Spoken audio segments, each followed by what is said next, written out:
Hello and welcome to part 11 of Let's Play Pokemon Pearl. In the last part we got to Eterna City and started the gym, but yeah, I couldn't quite finish it in that part, so that's why we're going to be doing this part. And as you might have noticed there, when I switched out the Pokemon, I may have leveled them up, off screen, maybe, just between you and me. Yeah, this is the hardest gym I probably ever had to do, ever, in a Pokemon game. It was so tough. I had such a bad time. Pretty much, this recording is probably my 4th or 5th time trying to do this gym, because I made some bad decisions. I didn't realise there was a grass gym as the second gym. If it was like the third, I probably would have been okay. But no, the second gym is a grass gym. So I picked the water starter, and then I got Onix, which is a ground type. And, you know, as you should know, grass is strong against both those types, which meant I only had Plug Switch, who wasn't weak against grass, but Plug Switch wasn't super effective against grass either. So I kind of had to... What I did, I leveled up my Pokemon off screen and did this a few times, and this is the final run where I actually managed to succeed. So yeah, I sent out Onix first just to get him. I sent out Squirm first just to get her out the way. I thought maybe, you know, she could do some damage before being killed, which she did, but she died. So then I sent out Hot Fuzz afterwards, and as you can see, Hot Fuzz is 4 levels higher than this Pokemon. It's insane. It's crazy. And Hot Fuzz luckily does no Peck, which is a flying move. Unfortunately, it's a terrible flying move. When I was around the same level as them, I would use Peck, and it did so little damage. It was not even worth using Peck.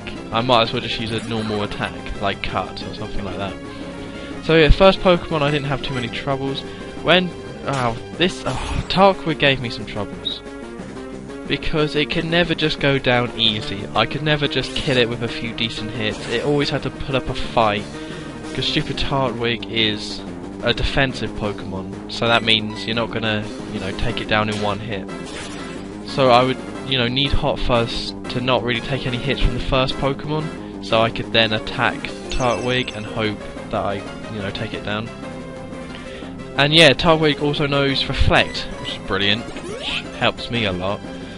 And then she has 2 Super Potions. I think she has 2. She might have 3. I wouldn't put past the game to sneak in a 3rd one. So I would kind of have to wear down Tarkwood and hope that Hot Fuzz didn't take too many Grass Knots. And, you know, so Hot Fuzz could take Grass Knots, I leveled it up a lot higher. So yeah, it can actually take them quite well at this point, but it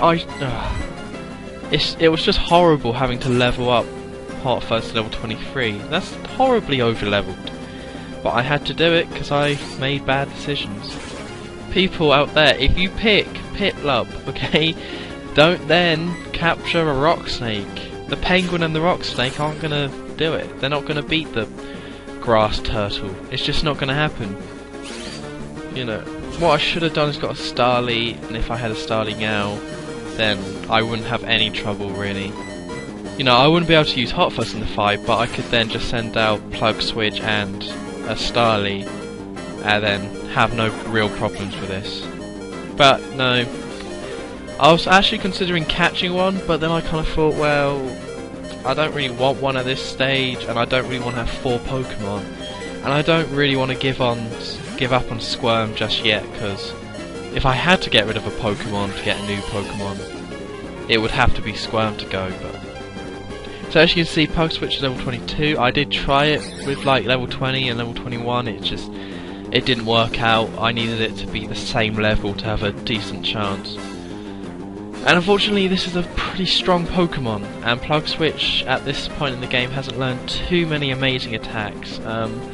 Plug Switch has evolved, she just hasn't got that many good attacks.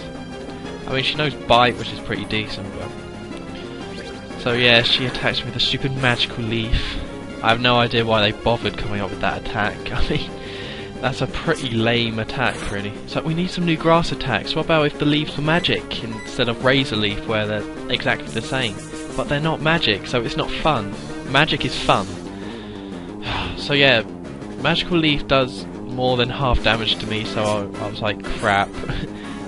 I can't take another one of those. And as you can see, Bite does a lot of damage. It's just, or does a decent amount. It's just wearing this Pokemon down and hoping it doesn't kill me first.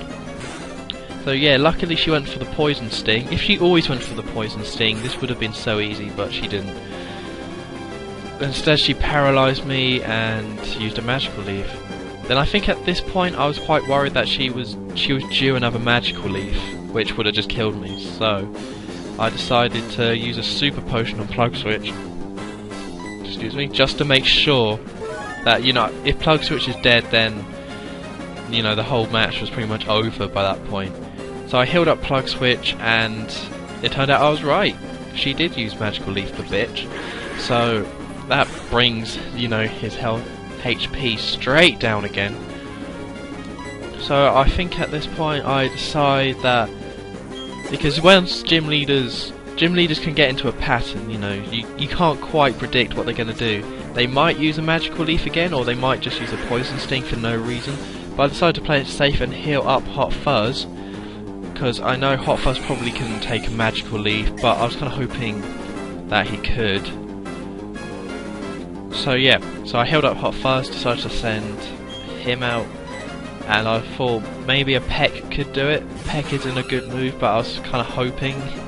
And Hot Fuzz isn't even fully healed, so... But I got lucky. She decided to go for the Poison Sting for no reason. See, good old gym leaders, sometimes they can screw you over, and sometimes they can just be idiots, and you can take advantage of that. I got lucky because Peck was a critical hit. If it wasn't a critical hit, I don't think it would have killed it. But yeah, I got lucky and finally managed to do this horrible gym. Oh my god, it was so bad. Not that it's a bad gym, it's just I had a bad time doing it. If I made some bet, if I knew this game, if this wasn't a blind run, I would have done a lot better, because I would have known, you know, that this gym was a flying, that I needed some flying types. And yeah, Hot Fuzz now learns its first decent attack, really. All of its attacks up to this point has been okay, it's just not that amazing. So it's really awesome that it learns Bubble Beam at this point. So that's cool, although now Hot Fuzz is grossly over-leveled. And yeah, one thing that kind of sucks, I mentioned this in the last part, but I want to mention it again, that there's really no grass types in this game. Like you can't just go catch some, like, grass types. Which is weird, because I actually checked, I actually found a guide that told you where all the Pokemon were, and in each route what Pokemon you could catch. No grass types, only Budgie, and that's it. So pretty much if you want a grass type, then you're going to have to pick Tarwig, unless you're... Budgie is a good Pokemon, don't get me wrong, it's just, it sucks that they kind of make you use certain types. The same with Ponyta, which I don't think we've actually seen one yet, as of yet. I think that's in the next route. If you want a fire Pokemon, and you didn't put Chimchar, Ponyta is your only option. I'm not too worried about that though, because fire type Pokemon have always been rare, so it kind of makes sense that they're still kind of rare. Well, so yeah, now we've got the gym, we can use Cut and we can break down this tree. Don't know why we couldn't just hop over the fence, but whatever, I mean, it's Pokemon logic, don't argue with it. And yeah, there's some Team Galactic people. Oh, well this guy's rude. Oh, I do love Pokemon logic. The Pokemon logic that means that people will stand in a room and not see you until you're directly in their eye line. And that you can just wander around and pretty much do what you want because you have good Pokemon. Makes you look like a bully, really. That you just go around beating up other people. But I guess Team Galactic is evil, so you're the good guy here. And yeah, as you can see, after that, you know, gym that took me forever, my Pokemon are now very over-leveled, as you can see from this battle. They were level 13, for God's sake, that's terrible. So yeah, I'm blatantly going to have an easy time during this phase. Although, as I mentioned in the last part, Team Galactic is always under-leveled. Apart from their leaders are usually pretty decent, but anything else is kind of easy.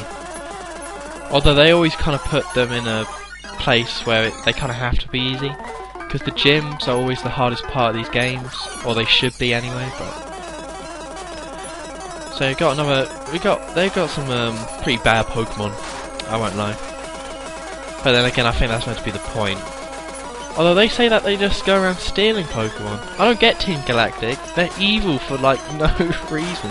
There's no reason why they have to be this evil. Why can't they just be nice? Like, sure they want to take over the world or something, or the universe, or the galaxy probably, but why do they have to go around beating up people and taking their Pokemon? I'm 10 years old in this game and I can go out and catch Pokemon with no trouble. Why can't they do that? Get themselves a lovely Onix. Oh, I don't get these games. But I guess if I'm playing Pokemon for the plot, I've come to the wrong place. So yeah, about the grass, while I'm busy doing this, because this is kind of boring, about the grass type thing, it does really suck, because this is the 4th generation. This has the most generations of Pokemon that you can catch during the main game, because I don't know if you know this, but in the 5th generation you can only catch 5th generation Pokemon, so they had to come up with like 150 new ones. But in this one there's like 4 generations worth that they could have used, and there's only like 1 grass Pokemon you can catch in the wild. That makes so little sense. I would have really liked it, and it would have been really cool if what they did instead is just have a crazy amount of Pokemon. So you could catch, say, about like 8 different types. And when I say types, I mean like not evolutions. Different evolutions don't count. You know, I would love to have it so that, you know, you could go in one route, you'll find like a Bellsprout, go in another route, you'll find like a Oddish, go in another route, you find a Budgie. So you can, that would have been great if you could pick and choose like that. But no, instead they just stripped it down, which is crazy. Like, I think I looked it up, and if you don't include evolutions, it seems to me, this is off the top of my head, I haven't actually counted here, but there seems to be only about, like, in the whole game, or the whole main game pretty much, like, maybe 30 different types of Pokemon that you can catch, which is so stupid. That's terrible. Maybe it's 40, I don't know, I haven't counted, so. Well, that is terrible. That is, like, I do like this game, and I know I've kind of moaned about it before in this LP, but that's the worst thing about this game that I don't enjoy. That I have to, like, you pretty much have to choose certain Pokemon if you want. It's like electric type, I had to pick Plug Switch. I didn't have a choice, really. There was no Pikachu I could catch or anything like that. It was, God, it's terrible. But anyway, that's a scientist done. I don't know why scientists have to be evil. Aren't scientists supposed to be, like, nice? But for some, like, I don't know. So here's the bike guy. I think this is the first time where you actually work for your bike. In the first one, some guy just gives it to you. The second one, you just get given it to advertise, and then can't remember the other ones. So yeah, this is the leader. This is the one that's gonna give you, you know, that you're actually gonna have to do decent at to defeat. I'm not sure how many leaders there are, Team Galactic. I think there's quite a few, but I don't know. I couldn't say. So yeah, got a Zubat, no problems there. But here's a new Pokemon, Skuntank. So that's pretty cool. It's actually pretty tricky to take out. It's got some decent moves like Night Slash. So I sent out Squirm because I wanted Squirm to level up, but it was just getting killed really. Like, Night Slash is a really good attack. You know, it's like, yeah, it's really good, so you're gonna want to be careful. Though I got quite lucky there with Spark, it actually paralysed Skuntank. But then again, it used this stupid smoke screen, so that sucks. And I kept using Bite for some reason, I don't know why I did that. It hits me with the poison gas. This Pokemon seems to be really good. I don't think you can catch it in the wild. You'll have to trade it or some bollocks like that. But it's actually really decent. Although, well, I have some trouble with it. Until Hot Fuzz comes out with its new Bubble Beam attack and just kills it. Destroys it. So that's Commander Jupiter defeated. God, what a stupid name. I know they're about space, but still. Commander Jupiter is still a bad name. So yeah, apparently they did what they wanted to do, so if you weren't pissing about in the gym, you could have actually saved the day a bit earlier. So that means we've saved the old bike guy, which we might get a bike out of that. I don't know. You have to tune in next time. So yeah, I've been HonestTom23, and thanks very much for watching. Goodbye.